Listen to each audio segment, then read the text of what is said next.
berjumpa junjungan Allahumma salli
saat harus ingat.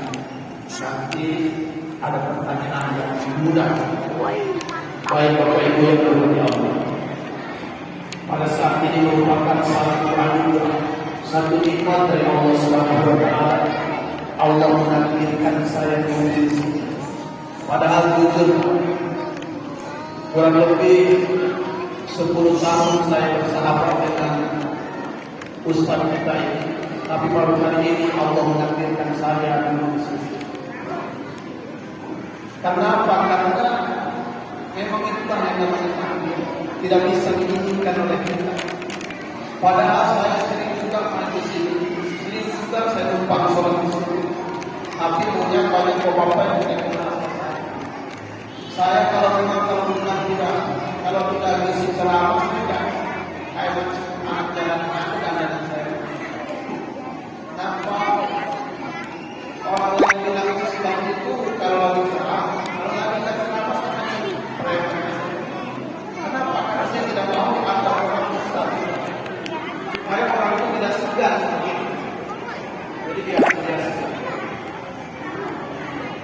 Kita kembali ke tema utama peringatan Ismail pada malam ini. Temanya adalah apa namanya? Jadikanlah sholat sebagai penolong dunia akhirat. Anak-anak ingat ya, yang mau dapat hadiah nanti syaratnya harus dia yang disingkat dipanggil. Nanti dipanggil oleh Allah. Syaratnya harus dia. Anak-anaknya di sana tuh, tuan anak sana, lihat ya. Mari kita simak firman Allah di dalam surat Al-Baqarah 153. Allah Subhanahu wa Ta'ala berfirman, A'udzu billahi minasyaitonir rajim. Bismillahirrahmanirrahim. Ya ayyuhalladzina amanu ista'inu bis-sabri was-shalah. Innallaha ma'as-shabirin. Wahai orang-orang yang beriman, mohonlah pertolongan kepada Allah Subhanahu wa Ta'ala dengan sabar dan sholat. Cuma dua apa yang saya bahas pada kesempatan kali ini, yaitu sabar dan sholat. Ini solusi dari Allah. Ini perintah dari Allah bagi orang yang beriman. Kalau kita memiliki apapun masalah hidup kita, maka solusinya cuma dua. Yang pertama adalah sabar, yang kedua adalah sholat. Terus, jadi solusi untuk anak-anak, ingat-ingat ya, solusi dari Allah Subhanahu wa Ta'ala dalam menghadapi berbagai macam masalah, maka solusinya ada dua. Yang pertama adalah sabar, yang kedua adalah sholat. Sabar.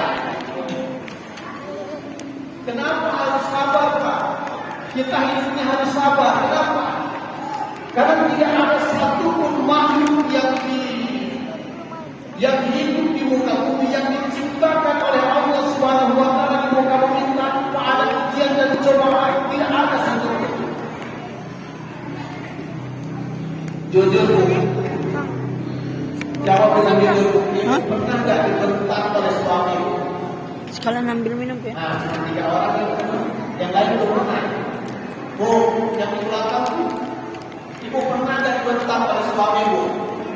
Oh, pernah. Hah? Nggak pernah. Saya nggak percaya. Jawab jujur, supaya suami kita dengar jawabannya bareng.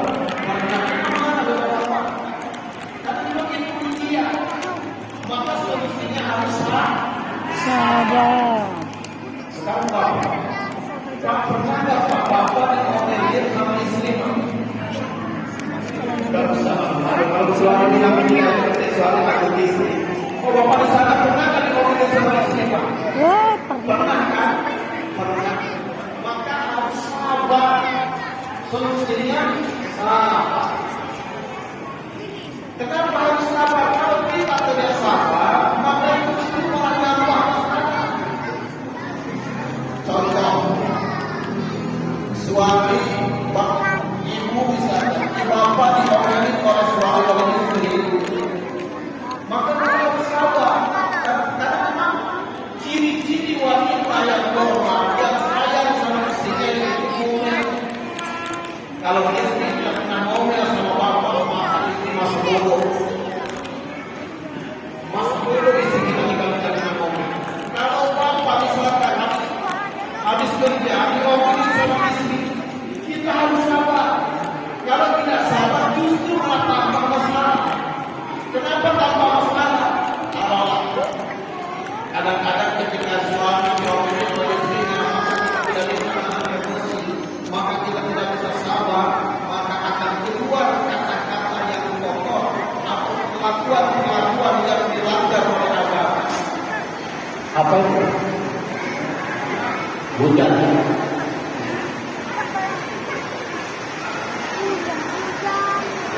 Ayo yang di luar yang di dalam masuk aja berangkat ke dalam. Kita ceramah sampai jam 12 saja ya. Wassalamualaikum. Ayo masuk aja ke dalam.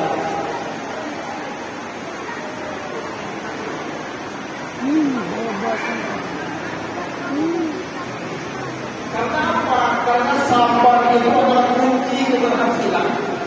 Apapun profesi kita semuanya harus sabar. Kita jadi suami harus sabar, istri jadi istri harus sabar, ibu jadi istri harus sabar.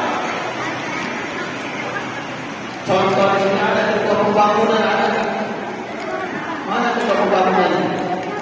Hah? Yang mana? Itu yang menunjukkan. Jadi ketua pembangunan harus sabar. Kenapa? Karena memang pasti ada ujiannya di ketua pembangunan. Kita bangun semudah ini pasti ada orang yang komplain, ada orang yang setia setuju terhadap pembangunan. Solusinya tidak ada apa-apa, tidak ada yang lain harus sabar. Betul apa tidak? Jadi ketua DKI, mana ketua DKI? Oh, jadi ketua DKI tidak sabar. Kita sudah berjuang berusaha untuk membangunkan kita masih ada orang yang komplain, masih ada orang yang fitnah, masih ada orang yang hina dan lain sebagainya. Tidak ada solusi yang terbaik kecuali kita harus sabar.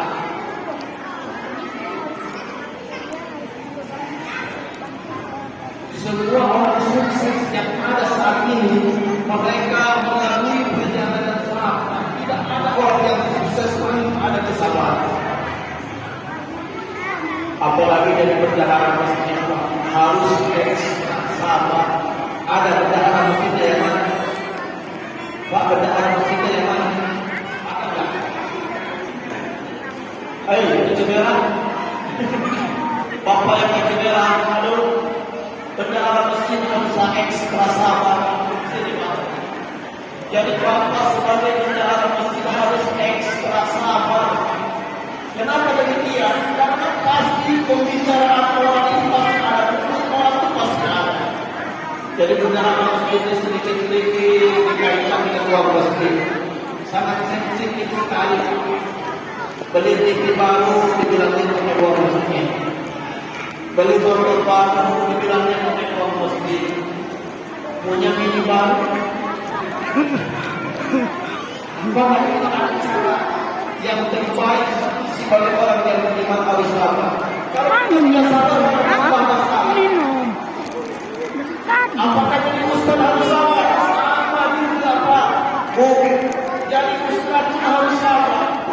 Kita, saya, termasuk sahabat kami, mereka ini, beliau ini sudah mengenal kesabaran kurang lebih 10 tahun bisa seperti ini.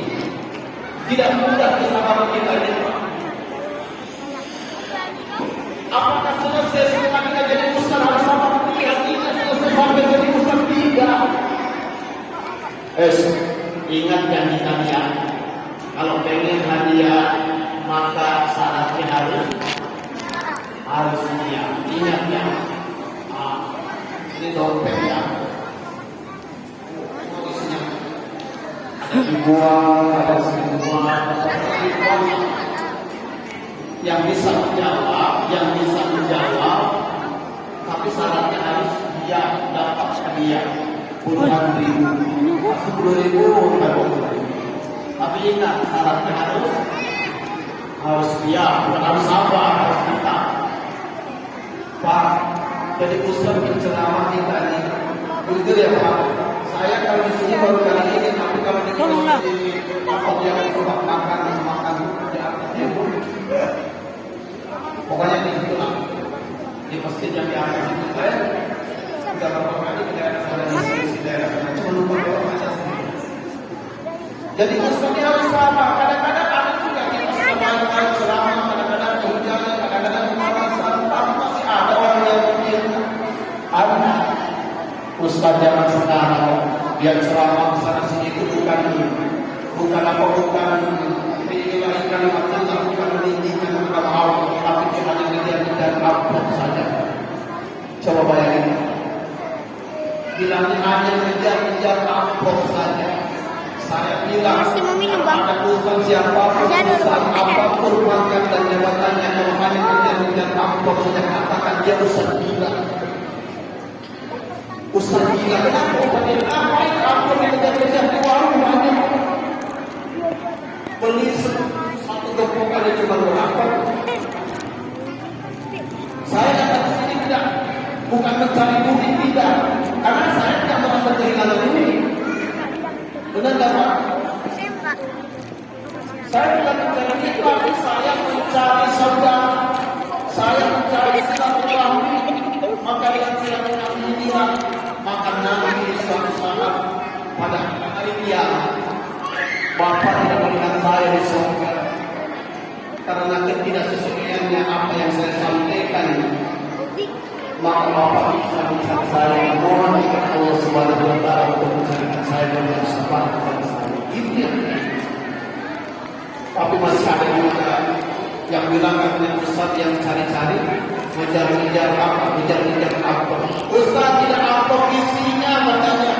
Sekalipun isinya demi Allah, selama kurang lebih usia 20 tahun saya belajar ceramah, sama sekali saya tidak pernah mengejar-ngejar amplop. Yang ada amplop kejar-ngejar saya.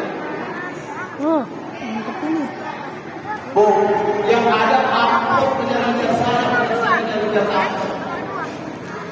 Ketika suatu saat saya ceramah di satu tempat, tidak saya sebutkan tempatnya, saya biasanya kalau ada ceramah saya jangan minta kejar-kejar amplop. Saya biasanya langsung pulang saja. Begitu sudah sampai pintu, kami kejar oleh bendaharanya. Ustaz, ini amplopnya Ustaz.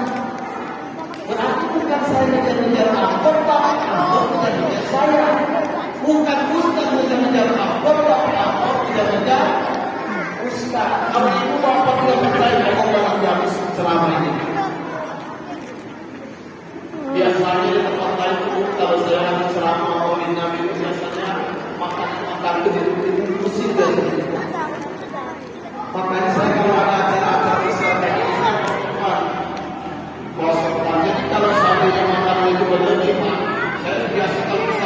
itu sudah cukup. Nah, kesorban juga.